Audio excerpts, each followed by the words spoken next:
কেন West Asia? West এশিয়াতে তেল এবং প্রাকৃতিক গ্যাসের বিপুল সম্ভার। হিসেব অনুযায়ী অনেকে বলেন যে আজকের সভ্যতার চালিকা শক্তি হচ্ছে তেল। প্লেন থেকে শুরু করে গাড়ি সবই তাতে চলছে।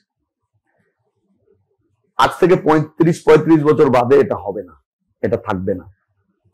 চেঞ্জ হচ্ছে, টেকনোলজি চেঞ্জ হচ্ছে, এনার্জি কোনটাকে ব্যবহার করা হবে তার পরিবর্তন ঘটছে।